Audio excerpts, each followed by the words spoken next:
Kathasravanthi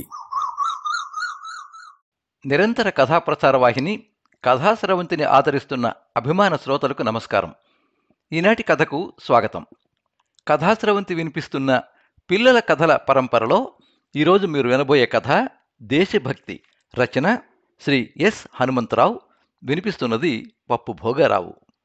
Shri yes Hanumantharao గారి కలం పేరు ఎస్ హనుమంతరావు.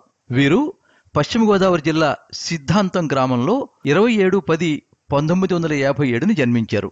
ఉద్యోగం ఆకాశవాణి పరిపాలనా విభాగంలో హైదరాబాద్, విశాఖపట్నం కేంద్రాల్లో. కవితలు అలనాటి భారత్ నుండి అన్ని ప్రముఖ పత్రికల్లోనూ వచ్చాయి. కథలు ముఖ్యంగా ఆంధ్రప్రభ, దిన వారపత్రికలు, నవ్య వారపత్రిక ఆంధ్రప్రదేశ్లలో వచ్చాయి. బాల సాహిత్యం బాలజ్యోతి, ఆంధ్రప్రభ వారి చిన్నారి, నవ్య వారపత్రిక పాలపిట్ట శీర్షిక కింద వచ్చాయి. ఆంధ్రజ్యోతి వారపత్రిక ఎన్నో జోక్స్ను ప్రచురించింది. సాహిత్యేతర వ్యాసాలెన్నో ప్రముఖ పత్రికల్లో ప్రచురణకు నోచుకున్నాయి.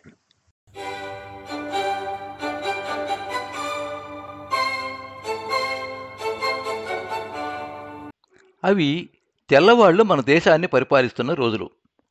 సమయం సాయంత్రం 4. ఆ మధ్యాహ్నమే ఆ ఊరికి క్యాంపుకు వచ్చిన సబ్ కలెక్టర్ స్టీవెన్సన్ ఆఫీస్ పని అయ్యాక చేపలు పట్టడానికి తనతో తెచ్చుకున్న గ్యాలంతో నరసాపురం కాలువగట్టుకొచ్చాడు. ఫిషింగ్ చాలామంది తెల్లవాళ్ల హాబీ కదా. అనువైన స్థలం చూసుకుని సిగార్ పీలుస్తూ గ్యాలం కాలువలోకి విసిరాడు. స్టీవెన్సన్ కూర్చున్న చోటుకి పక్కనే స్నానాల రేవు ఉంది. అప్పుడు స్నానం చేయడానికి ఓ 14 ఏళ్ల కుర్రాడు వచ్చాడు. అతని పేరు సూరపరాజు. అతను గొప్ప దేశభక్తుడు. తను చదివే స్కూల్ హెడ్ మాస్టర్ శంకరయ్య పంతులు గారు క్లాసులో సందర్భవశాత్తు చేసే దేశభక్తి పూరిత ప్రసంగాలు అతన్ని ఎంతగానో ప్రభావితం చేశాయి. గ్యాలాన్ని కాలువలోకి వేసి విలాసంగా కూర్చున్న స్టీవెన్సన్ రాజు దృష్టిలో పడ్డాడు. ఈ తెల్లోళ్ళు అనేక రకాలుగా నా దేశాన్ని దోపిడీ చేస్తున్నారు. నా దేశ ప్రజల్లో పేదల కడుపు నింపే ఈ మత్స్య సంపదని కూడా వీళ్ళు వదలరా? వీటిని కూడా వీళ్ళు దోచుకోవాలా? దీన్ని ఎలాగైనా ఆపాలి అని అనుకున్నాడు అతను. అనుకోవడమే తడవు 2 చేతులతో కాలువ నీళ్ళని పెద్దగా శబ్దం వచ్చేట్టు కెలకడం మొదలెట్టాడు. ఆ శబ్దానికి ఆ ప్రాంతంలో ఉన్న చేపలు బెదిరి ఎగువకో దిగువకో జారుకున్నాయి. అతను నీళ్ళని డిస్టర్బ్ చేస్తున్నంతసేపు తనకి చేపలు చిక్కే అవకాశం లేదని గ్రహించిన స్టీవెన్సన్ ఆగ్రహంతో, ఎవరినవో, ఎందుకలా నీళ్ళని డిస్టర్బ్ చేస్తున్నావు అని గద్దించాడు. మాది ఈ ఊరే. నా పేరు సూరపరాజు. నా చేతికున్న వెండిరేకు ఉంగరం పడిపోయింది. నీటిలోకి చేతులు పెట్టి వెతుకుతున్నాను అని సమాధానం చెప్పాడు నిర్భయంగా. ఆఫ్టర్ ఆల్ వెండిరేకు ఉంగరానికి అంత హంగామా? అయినా కాలంలో పడింది దొరుకుతుందా అని ప్రశ్నించాడు స్టీవెన్సన్. చిన్నదో పెద్దదో, దొరుకుతుందో లేదో, అయినా ప్రయత్నం అనేది చెయ్యాలి కదా. చిన్నది ఆయన నిర్లక్ష్యం చేయడం వల్లనే, పోగొట్టుకున్న దాన్ని తిరిగి పొందలేమని అనుకోవడం వల్లనే మా భారతీయులు ఎన్నో కోల్పోయారు. ఈనాటి మా దుస్థితికి ఈ అలక్ష్యమే కారణం. మా దేశానికి భారతదేశం అని పేరు రావడానికి కారకుడైన భరతుని తల్లి ఇలా నిర్లక్ష్యంగా నీటిలో ఉంగరాన్ని పోగొట్టుకునే భర్తచే నిరాకరింపబడి అనేక కష్టాలు పడింది. మా భారతీయులకి అనాదిగా ఉన్నదే ఈ అలక్ష్యం. దీనివల్ల ఎన్ని కష్టాలు దాపురించినా మా వాళ్ళు మారడం లేదు.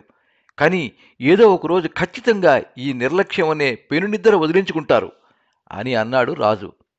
స్టీవెన్సన్కి రాజు మాటలు కొంచెం అర్థమయ్యాయి. అతను అప్పటికే అల్లూరు సీతారామరాజు గురించి విని ఉన్నాడు. అప్పటి నుండి తెలుగు వాళ్ళంటే ఒక రకమైన బెదురుంది అతనిలో. మారు మాట్లాడకుండా ఖాళీ గ్యాలాన్ని భుజాన వేసుకుని తను బస చేసిన బంగళాకి చేరుకున్నాడు స్టీవెన్సన్. ఆ రకంగా తన పరిధిలో తెల్లవాడి దోపిడీని ఆపగలిగానన్న తృప్తితో 3 మునుగులు మునిగి లేచాడు సూరపరాజు.